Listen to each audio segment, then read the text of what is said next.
You're going after a 17-year-old and you don't even know how old you are? This movie went from kind of weird verbal abuse teen romance to a straight up predator story. Hold on tight, spider monkey. The skin of a killer, Bill. No, I'm afraid.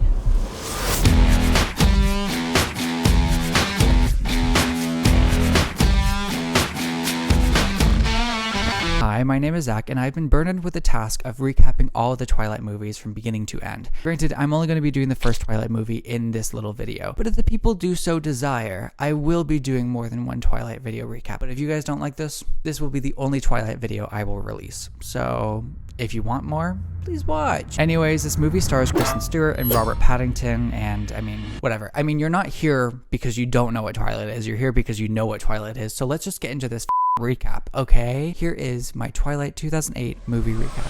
But it's hard for me to sit there and pretend like everything's great and hunky-dory. I might say something stupid. Who is hunky-dory? The movie opens up in the beautiful Pacific Northwest with a deer in the middle of the woods, and then a random human being / creature jumps up and just attacks it. So this could be like anything like a skinwalker or like Elon Musk, essentially.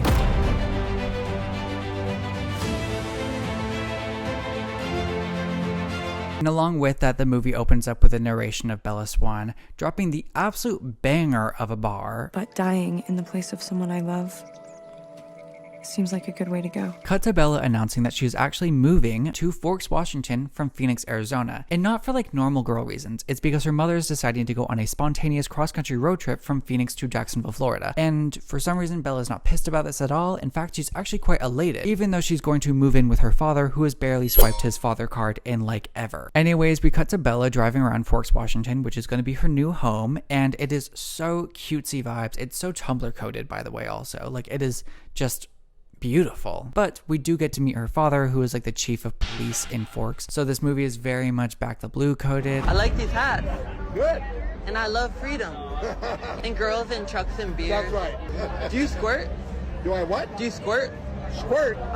Also, the decision to set this in a real town was real bold. Like, imagine being a longtime resident of like a small town, and then all of a sudden you start seeing all these scene teens doing a little pilgrimage to your town because a movie about an old ass vampire having sex with a 17-year-old got released. Oh my god, bro. Oh hell no, man. What the Like, I know for a fact they were pissed once they started seeing scene teens doing their little pilgrimage to Forks, Washington for Twilight, because I would be too. Because if I started seeing little kids being like, wow, Ermigerd, like this is where Bella got her first kiss from Edward Cullen, like I would be, I'd be livid.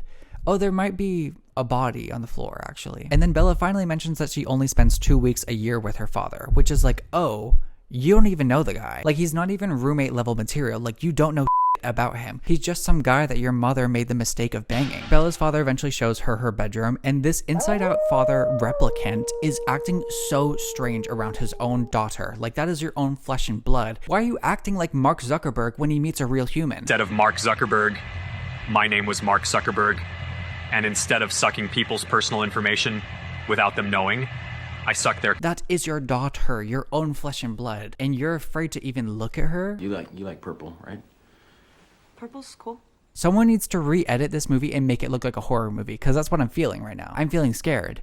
I'm feeling off-put. I'm feeling, just overall weirded out. Cut to Bella's father introducing her to Billy and Jacob, and her father is already courting her within the first 5 minutes of this movie. Like, he is full on trying to get her with Jacob, and that is honestly so weird. I know a lot of people probably enjoyed this because they're like, wow, a new baddie on the scene, but no, this baddie needs to get out of the scene because the baddie's wig is actually, quite frankly, freaking me out right now, because what is up with Jacob's hair in this movie? What is happening? We also find out that Jacob had fixed up the orange truck in the driveway, and the acting which ensues from Kristen Stewart is very strange. Oh my gosh. This is perfect. I was a little bit confused. I'm like, are we at a cosplayer acting convention? Because what are you doing, Kristen Stewart? You've proven time and time again that you can act. You were literally in panic room before this. Cut to Bella eventually arriving at school, and we get to meet her first stalker, which is Eric, the yearbook editor. And he doesn't really make that much noise, like he's not really that important, but he does try and make her feel welcome, and he eventually introduces her to her friend group. We then see Bella go full YA awkward Tumblr girl mode when she accidentally hits a random civilian in the head with a volleyball in the middle of gym class. Wow, vibes were weird and awkward. But we also get to meet Anna Kendrick of Pitch Perfect canon, who actually diffuses the situation, and she is basically a more straight-washed version of Galinda. We eventually cut to lunch, and as awkward as Bella is, she has actually amassed a mass following of people to sit with her at lunch. Like, it's low-key kind of giving like a Jesus with his apostles at the Last Supper kind of vibe, if you will. This squad includes Anna Kendrick, Eric, the volleyball victim, a random civilian, and my favorite diva of all of them, Angela the photographer. Yes, I'm going to the prom with Eric. I just asked him, I took control.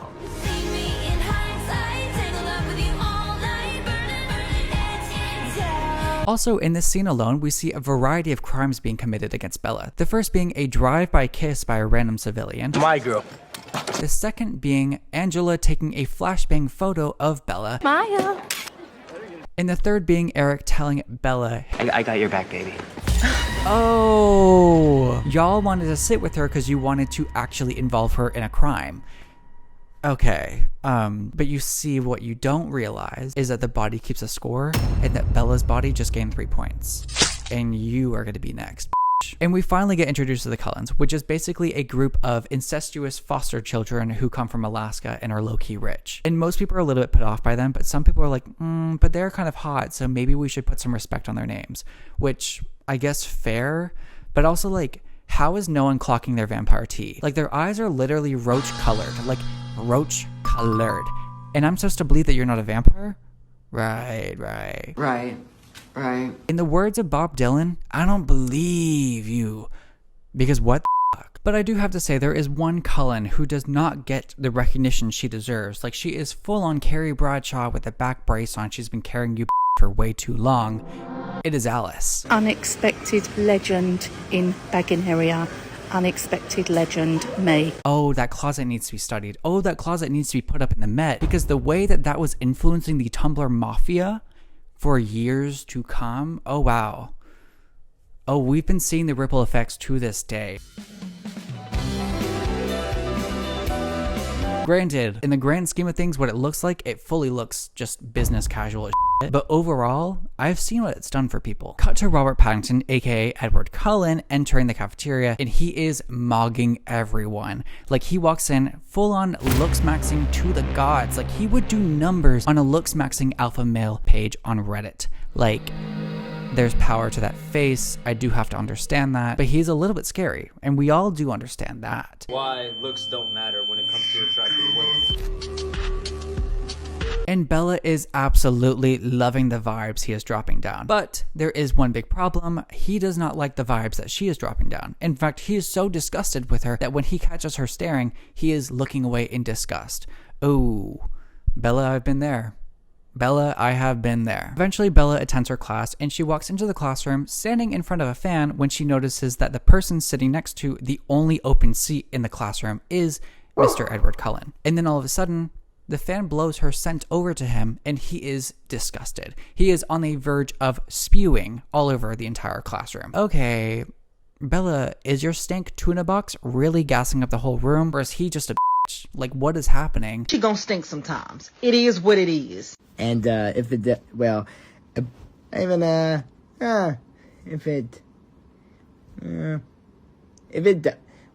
does. He's sick of her, and she has to sit next to him. And class eventually finishes, and Bella walks into the office where she sees Edward Cullen actually trying to get out of class with her because there is a little bit of an issue in the classroom, aka she stinks so much I need to leave this room, otherwise I'm going to vomit all over my classmates. So Bella's not exactly the most happy about that. We then get a phone call between Bella and her mother, and Bella is immediately set off by her mother. Not for like normal reasons about her mother, you know, abandoning her in Fort Washington to go on a cross-country road trip, or abandoning her with her father full on the visit style. No, Bella's actually pissed because her mother's trying to talk to her about teenage boys, which, now that I think about it, I too low-key would be pissed about that, because what do you mean you called me out of nowhere because you want to talk about teenage boys? Oh right, because it seems like none of the parents give a shit about Bella. Maybe this isn't a story about vampiric romance, it's about a girl who's in a broken home who's trying to escape. And for the next couple of days, we actually don't get to see Edward because he refuses to show up to class. Instead, we get to see a bunch of scenes of random human beings being slaughtered by World War Z level zombies. Or, like I said, skinwalkers, or maybe even Elon Musk. But it's not looking too good for Edward, because we're like, well, if he's not at school, who's to say he's not doing that? This is then interrupted by Bella slipping in her front yard, much like Ethan Slater slipped at the Wicked premiere. Yes, I'm referencing that still because I do want you guys to watch my Wicked movie review. Please, if you haven't watched it, I would love if you gave that one a like, maybe a view. It's really good. I spent really long on that one, so please watch it. Anyways, Bella's father eventually comes in and is like, hey guys, so a couple more people are dead in this town. They're dying in really random ways, like Loki being slaughtered as like Jack the Ripper style. What do you do for a living? I work at a slaughterhouse. What? Slaughterhouse. I work the air gun. Oh. So when an animal is no more, you take the air gun with a 6-inch rod and it right inside your head. Bella eventually arrives to school and she notices that Edward is actually at school with her. In fact, he's actually sitting next to her in biology, and it's a bit awkward. Ladies first. But it's not as awkward as it used to be. Low-key, the awkwardness has been shifted into more of a perverted vibe. So I'm a little bit uncomfortable, but it looks like they're like getting a little bit freaky with each other, and I guess we have to celebrate that. And then Bella finally stops passing the microscope over to Robert and immediately switches the conversation into a trauma dump of sorts. And Edward is low-key locked in. Like, he's locked in so much. He's in love with his conversation, which is like, all right, like, we love a man who listens. But then she shifts the conversation and she's like, hey, so what's up with your eyes? Because your eyes are hella freaky. Like, you literally got that fluoride Miley Cyrus stare. What's going on with that? And he's like, girl, no, I'm not answering that. And immediately stops the freak off. Like, they're not going to perv off anymore. In fact, it's anti-perv off because he's so pissed at her. He's like, you know what? I'm not even going to look at you. Right. And after that absolute freak off, Bella starts walking over to her car when all of a sudden a student loses control of their own car and crashes into Bella. It's not my fault, not my fault. Oh my god, oh my god. I don't know what to call it. We just witnessed a teen death, a teen murder, in fact. But wait, Bella wasn't crushed. In fact, she was actually saved by the very human body of Edward Cullen. Girl, what is going on? Like, clearly we know he's not human. Like, first the roach-colored contacts, then the incestuous foster family, and now super strength? Who are you fooling, sir? Like, this is not theater. This is real life. Get up off that ass and tell Bella what's going on at least. At least Bella. If not, a press release to the entirety of Forks, Washington before the entire story becomes worldwide and you get put on a TikTok. Because you look crazy right now, girl. My evangelistic pump Pentecostal skirt on down there. One old sissy. And after that traumatic incident, she's brought to the hospital where she actually meets another contact-wearing freak, a CWF, if you will, who actually tells her that she's completely fine. And in fact, that CWF is actually Carlisle Cullen, the father of the Cullen family, aka Edward's father. So, what do you mean she's just fine? No more questions asked. She soon spots Edward inside of the hospital and she's like, hey girl, how did you get to me so quickly? What the f was that? And he immediately starts pulling from his white culture and starts gaslighting her and is like, hey, no one's gonna believe you. And no, I didn't get there that fast. It was normal speed. Shut it. What exactly was that? So I guess we're not gonna be doing a light perving later on in this movie because so far all I've seen is straight up verbal abuse from this man. We then cut back to Bella at school, who's now having to reject the volleyball victim Bo Burnham lookalike while also giving Edward a fluoride stare of horniness the entire time.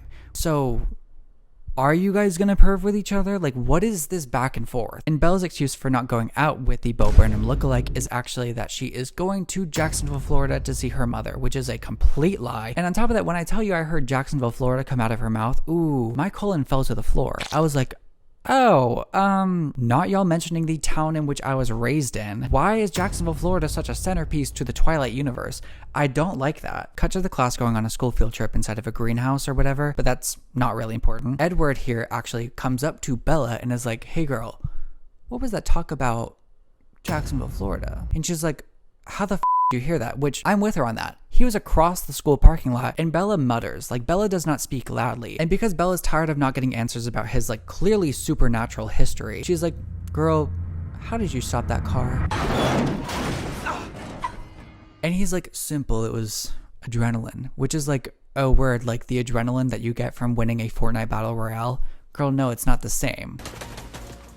GG, man. 100 pump demon, bro. GG, bro. Bella eventually relents and she tells Edward that what's in Florida are actually Floridians. And then she proceeds to fall, and then Edward proceeds to then scold her for falling. You at least watch where you walk. Who says chivalry is dead? Guys, Edward's here. And after this amazing conversation, Edward decides to tell Bella, hey, we can't even be friends anymore. Oh, word, that's cool. Is this really the guy that people were willing to destroy their digital footprint over? Because I'm currently not seeing the vision. I'm currently actually blind to the vision because I'm actually seeing a verbally abusive young man who is looking like he's probably gonna kill her. Anyways, we get to the cafeteria and Bella's actually invited to go to the beach with a bunch of her friends, but more importantly, she drops an apple, which is then launched up into the air by way of a foot and then cradled in the hands of Edward Cullen's hands. This is the most unnecessary, insane shot in a movie I've ever seen. They probably had to do CGI for this, but what was the point of this? What was the vision? Who decided to storyboard that and was like, right, you know what we need him to launch an apple into the air. But also, let's reel it back. Sir, I thought you said we can't be friends. And you're showing up cradling an apple like not even 5 minutes later. And then Bella finally mentions that she's actually starting to get pissed off with these mood swings because she's like, girl, what's the point? But then he's like, okay, I'm hearing you, but if you were smart, you would stay away from me. Right. But she is trying to stay away from you. You're literally coming up to her. So what is she supposed to do? But eventually she does invite him to go to the beach with her and her friends. And he's like, oh, yeah, I'll go. Until she mentions the beach name, which is The Push. And he's like, actually, I don't like that beach. Actually, I don't even like beaches. I don't like water. Actually, like, I'm not even gonna go. What don't you like about that beach, sir? Cut to Bella being at the beach where she is then jump scared by Jacob, who's like, hey, girl, fancy seeing you here. And then all of a sudden he decides to trauma dump and is like, hey, so me and my fellow native people actually do not with the Cullens. Which Bella's like, all right, I hear you, but I don't care. I don't care. On top of that, we also find out that Jacob's family and essentially their tribe theorizes that they all came from wolves, and we also get a shot of wolves running around in the woods. So it's like, hey, I see what you're doing here because I know what happens in these movies. Maybe they're like humans who really love werewolves. Maybe they're like kind of furries low-key. Cut to another man getting ready to be slaughtered by the aforementioned creatures that have been slaughtering the entire town of Forks, Washington, until they all stop. And it turns out to be 3 figures. One is a twink, second is a redhead, and the third is just some other guy, and they're getting ready to kill this man. So let's just have a moment of silence for this man. But we can all diagnose this throuple with CWF, contact-wearing freaks, because, well, the eyes are looking a little bit unnatural, and they're looking a little bit similar to the Cullen family. So whatever the Cullens are, is whatever this throuple is. We then cut back to Bella, who's now trying to figure out what exactly type of a creature the Cullens are. And in fact, she finds this little bookstore in Port Angeles, which is a city close by Forks, which basically has a book that holds the truth of what the Cullens could be. So she's dead set on going to Port Angeles. Keep that in mind. Along with that, we also find out that the Cullens are nowhere to be found whenever the sun is shining in Forks, Washington, which is like, all right, let's take that into account, Bella, because maybe that's quite important to the diagnosis of the Cullen family. Cut to Bella, Anna Kendrick, and Angela eventually going to a dress shop in Port Angeles to go dress shopping for the eventual prom. All right, I see what you did, you sneaky little bastard. And after like 5 minutes of being at the dress shop, Bella is actually so pissed out being there that she decides, I'm actually just going to go to the bookstore. And she finds a book that is about the Quillette tribe, which is the tribe that is located in Forks, Washington that Jacob is a part of. And that book, I guess, has a full documented history of all of the mythology located within Forks, Washington. But on Bella's walk back to meet up with her besties, she is actually followed by a bunch of drunk men. And they eventually start multiplying like full-on mitosis level moment until they're surrounding Bella. And then all of a sudden a sports car comes driving through, and then Edward pops out and is like, hey, get in the car. And once inside the car, Edward is so pissed. Like he is like full road rage as and Bella's like, whoa, dude, like, I know, like, those guys were scary, but, like, can we calm down? Because I'm worried you're going to crash the car. And he's like, you don't know what they were thinking. You don't know what they're thinking. I know what they were thinking. And she's like, hold on, wait a minute. What were they thinking? What do you mean you can hear what they're thinking? He's like, ugh, No, that doesn't matter. And then we cut to Bella eventually getting to the restaurant, which she was going to meet Anna Kendrick and Angela at. And the two girls are actually exiting the restaurant, and they're quite pissed at Bella. They're like, well, we waited here, and then we got our dinner, and now we're done. And we don't want to go back in there because you were so late, which I understand why they're mad at Bella, but it's also like, have some compassion. Like, she did fully go through a pretty traumatic event right there, but whatever. And so Angela and Anna eventually leave and let Bella and Robert Patterson have a nice little dinner. And while having this romantic dinner, Edward confesses that he was actually following Bella the entire time, from beginning of their outing to the end of the outing. And Bella's not even put off by that. She's not a little bit scared, which personally, if even a normal looking man, no contacts at all, said that to me, I would be like, oh, right, you're the killer and I'm going to be in a grave.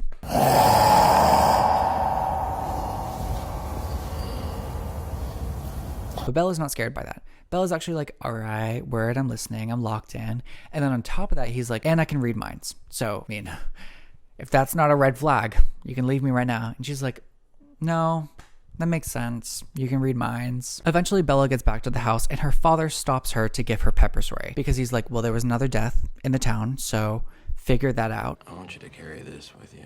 Which is like, okay, sir, like I understand, yeah, arm your daughter, but you're the cop. Do your job. Don't give your daughter any more weapons. Kill the man that's killing all these people in the town. Anyways, Bella eventually goes upstairs to continue her investigation on the Cullen family, and she eventually settles on the idea that the Cullens are vampires. Wow. Okay, water found in the ocean. Who could have thought that? And after this revelation, Bella decides it's best not to confront him with any backup. No. She decides that she's actually going to take him into the middle of the woods to then be like, hey, are you a vampire? Oh, you're going to get sucked. You're going to get the suck, girl. And instead of sucking people's personal information without them knowing, I suck their... And once inside the forest, Bella diagnoses Edward with being a vampire. And she does this by dropping the iconic line, how long have you been 17? Which he responds with, a while. Which is like, oh, all right, guys, we found the predator. Okay, put some chains on him, lock him up. Like, what the You're going after a 17-year-old and you don't even know how old you are? This movie went from kind of weird verbal abuse teen romance to a straight up predator story. And then Edward picks her up and glides up the mountain in 2 times speed. Like, I fucking love this movie. It is so... And once at the top of the mountain, he stands in a ray of perfect sunlight, and this queen, she begins to sparkle. Sparkle as much as Jenna Marbles did when she put on a full face of rhinestones. It is beautiful. It's just so bad.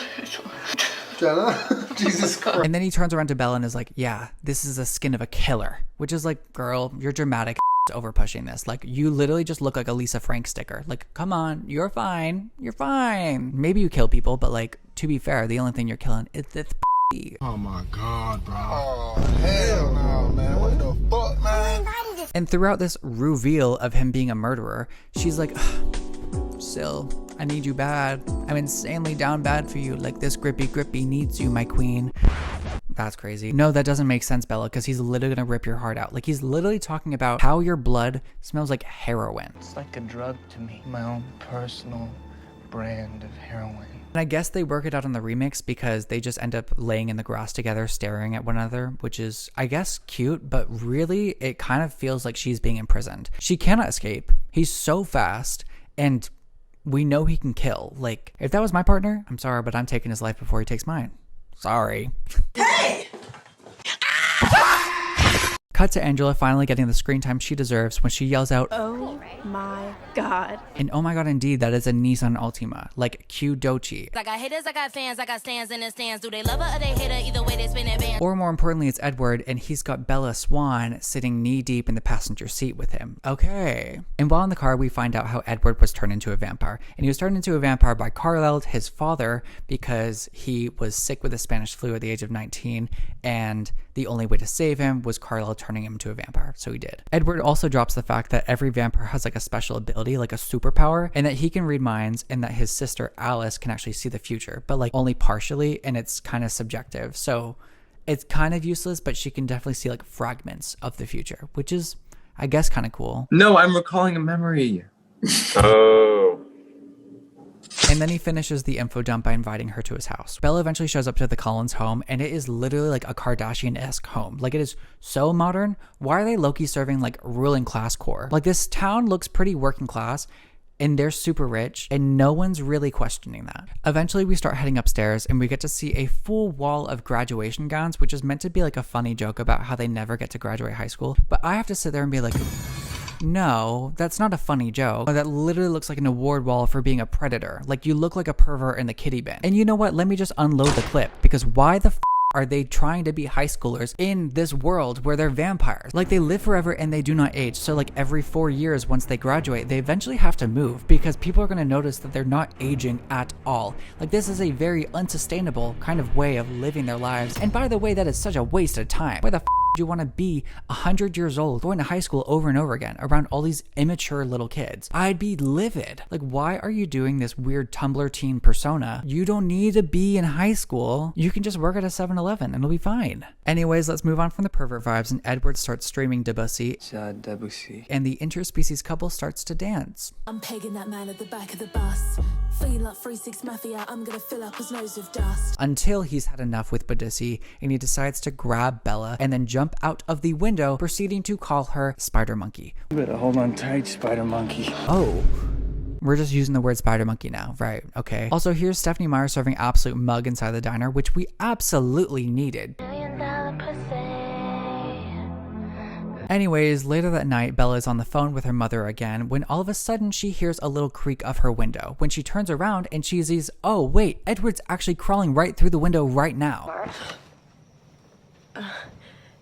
Mama, can I talk to you later? And she looks over at Edward and is like, what the hell are you doing? And he's like, oh, I've been watching you sleep for the past couple months now. Sir, what the are you talking about? You've been watching me sleep for the last couple months? Are you crazy? Are you actually out of your god mind? That little girl is a child. I don't want to see you sniffing around her anymore this afternoon. Do you understand? Yes, sir. Boy, have you lost your mind, because I'll help you find it. And for some reason, Bella's fine with that. Bella's like, oh, chill. Like, no word. Like, obviously, I would let you do that. Like, you're my man. Like, watch me sleep all day. Oh my god, Stream Perverts by Ethel Cain. Also, how is her father, who is downstairs right now, literally not able to hear this possible crime happening upstairs in her bedroom? In fact, Bella is so okay with Edward actually breaking in that she allows him to almost kiss her. And then right as that almost kiss happens, Edward, like a true Mormon, flies away. And we're all like, whoa, he's really ashamed about being a pervert. Like, oh my god, can we stream Ethel Cain's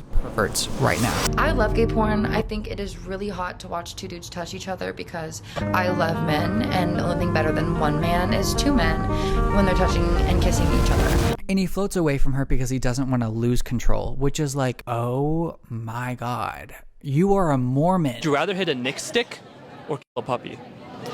I don't know what a Nick stick is, so I'd probably kill a puppy. Cut to Bella's father actually loading up a gun inside the living room, and Bella's like, hey, I have a date with Edward Cullen. You look old for you. This will be the perfect time for you to actually meet my boyfriend who wants to eat me and drink my blood. Here is Robert Pattinson, and they kind of have like a weird vibe. Like, Bella was really hoping they would kiki, but like the kiki is not happening at all. Like, in fact, I would say this is more anti-kiki, but you know what is going to be a kiki? When they actually get to play baseball. Actually, the father's not going to play baseball, but Robert and Bella are going to play baseball, and it's going to be a vibe. Yes, guys, we are now going to be talking about the infamous baseball scene. It's time.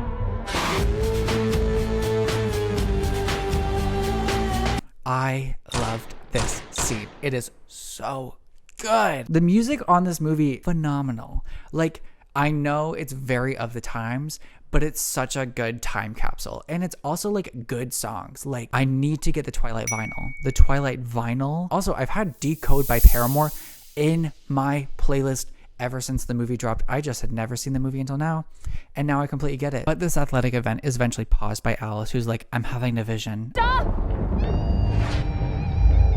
There are going to be some vampires who walk out of the fog. And guess what, guys? The vampires walk out the fog.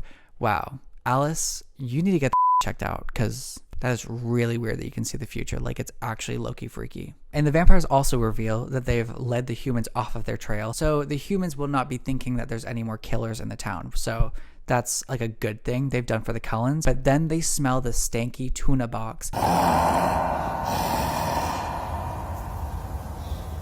of Bella Swan. And they're like, whoa, y'all got a human over here? Y'all letting fresh meat play baseball with you? What is this? So they're very pissed about this. They're like, okay, so we're going to kill her. And the Cullens are like, no, you're not going to kill her because we're keeping her alive because he's our girl's girl. And the throuple is like, right, okay, we don't care. Like, we're going to kill her. So they leave, but trust and believe, they're not done with Bella. Like, can Bella stop being the center of attention? She's so needy and dramatic.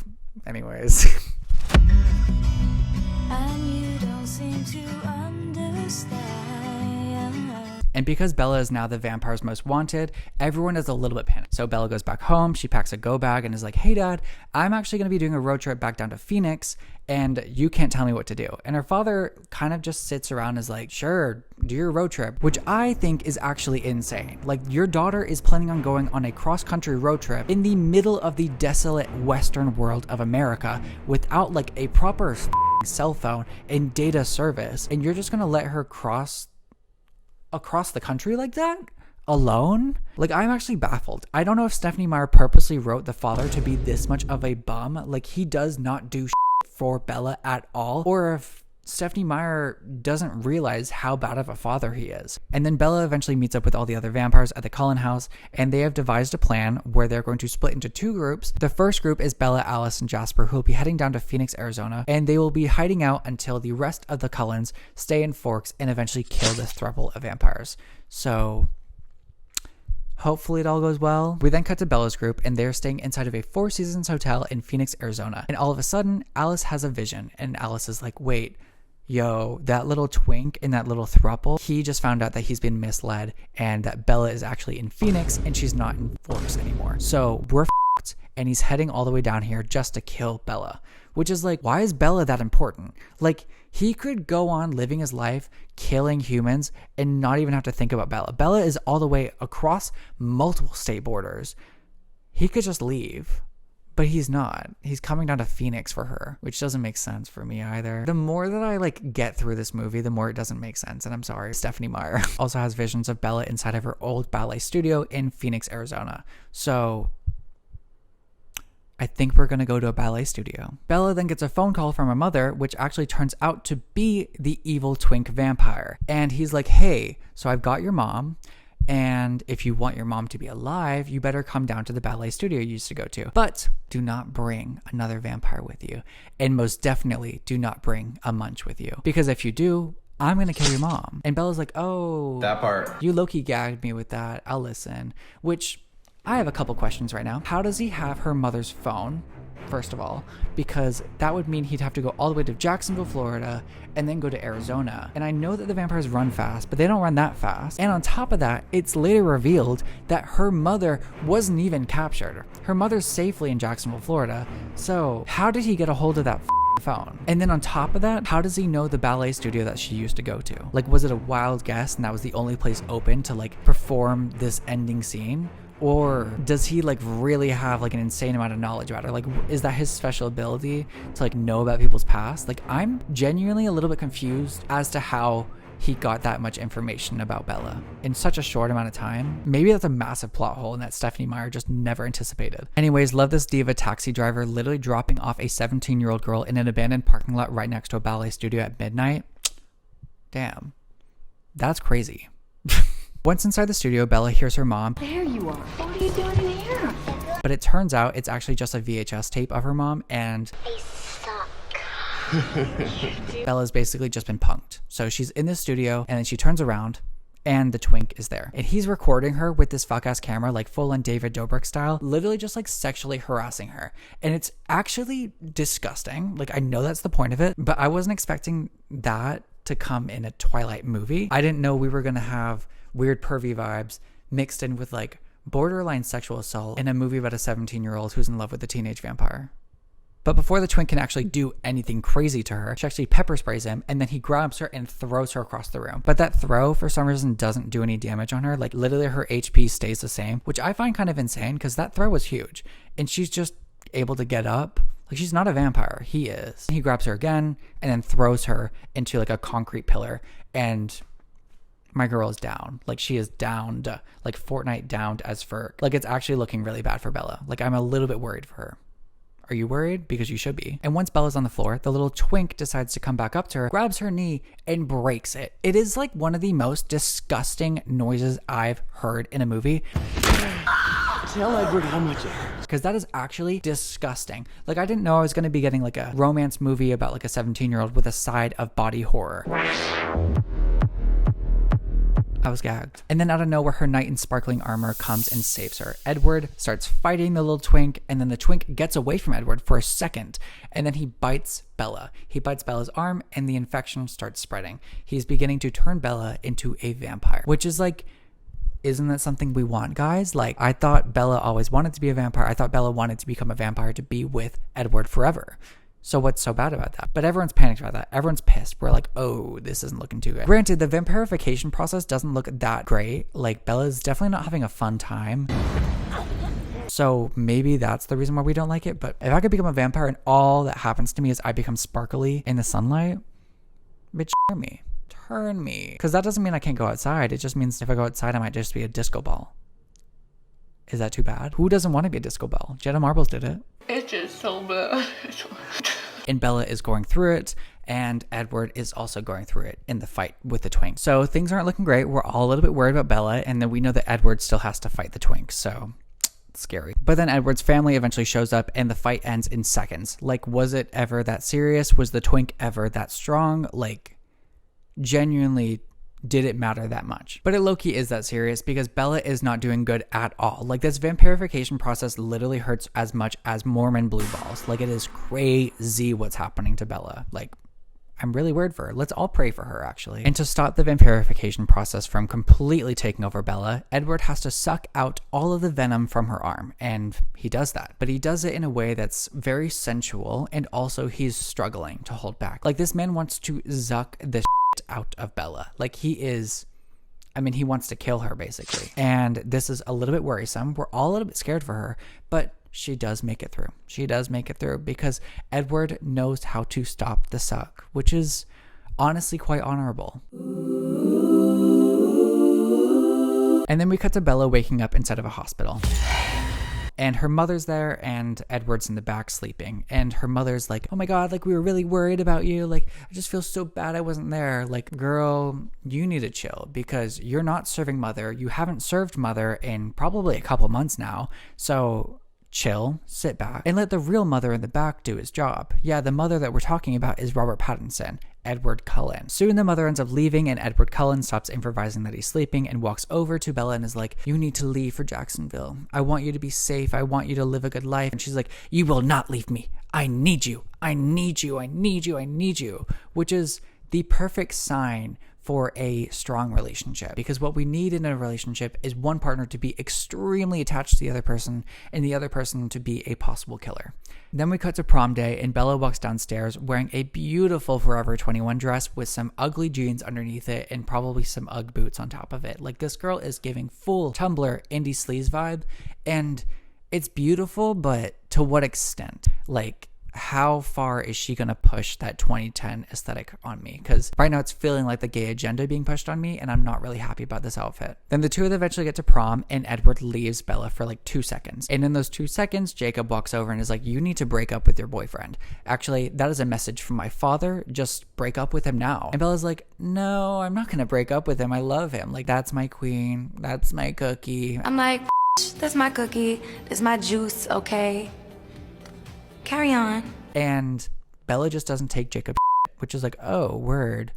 Okay, queen. And Edward's like, what are you doing here? Basically, like, starting a fight between him and Jacob backs off almost immediately and is like, whoa, I'm not a cop. I know you're a pedophile, but, like, I'm not a cop. Never done anything like this before. Okay, calm down. Look, I'm not a cop. I'm not a cop. And then Edward drops the line, I leave you alone for 2 seconds, and the wolves descend, which is like, oh, Jacob is a furry. That's what they're hinting at. Also, how expensive was this prom? Because it's on a beautiful estate and there's poker happening. Like, genuinely, I haven't seen this level of wealth and privilege in a high school ever. Anyways, the girls end up kissing inside of the gazebo, and it's all good. Prom is a great night. We're all so happy for them, except for The redhead. Yeah, the redhead and that throuple actually showed up to this prom. So there's another pervert in the location, and she's not happy. She's not happy at all. In fact, she's staring daggers right at Bella and Edward. So we're all a little bit confused. And she turns around, walks down the stairs. It goes grayscale. And we get a frozen picture of her, and the movie ends. Guys, Twilight just finished. This is my first time watching the Twilight series ever. I know that kind of sounds insane because I am quite tapped in on the internet lore of this shit, but like I had no business as a closeted man to be watching this movie when I was like 13. So I'm getting to experience it now. I'm very happy about it. This is beautiful. I'm loving this movie. Actually, I'm loving the movie because I can laugh at it severely, but if I was watching it in a serious sense, I'd be pissed because trust and believe that script does not work. And trust and believe, I know the actors working on this movie, they were not happy about it either. Like truly everyone who's worked on this movie tries to erase it from their filmography. Like they're like, oh, I didn't work on Twilight. I totally didn't do that. It's really fucking weird if you worked on Twilight. But I do have one critique about this movie. Why did no one warn me about how many like weird rack zooms this movie has? Like it zooms in so much, it feels like an episode of The Office mixed in with like a weird vampiric romance. I'm a little bit confused about the cinematography aspect of this movie, and it is quite interesting, but yeah, I feel like that's just like the most interesting thing that I saw from like a filmmaking perspective. I was like, genuinely, what was the decision to like get an intense scene and have the camera be shaky and then start zooming in and zooming out? Like, number one, that's a lot of work. And number two, it just makes it look like a weird sitcom. It cheapens the movie. So didn't love that. But anyways, if you like this video, I will be doing another movie recap in 2 weeks' time. If people really love this one, it will be a Twilight movie recap. So just be prepared for that. But if people don't love this, be prepared for me doing something completely different. Trust and believe, I do want enough subscribers to start making money on these fucking videos because I pour my heart and soul into them. Anyways, I hope you love the video. Like, subscribe, do your thing. Please subscribe to me. I need the money. Anyways, have a good day and goodbye. I'm the world's most dangerous predator. Everything about me invites you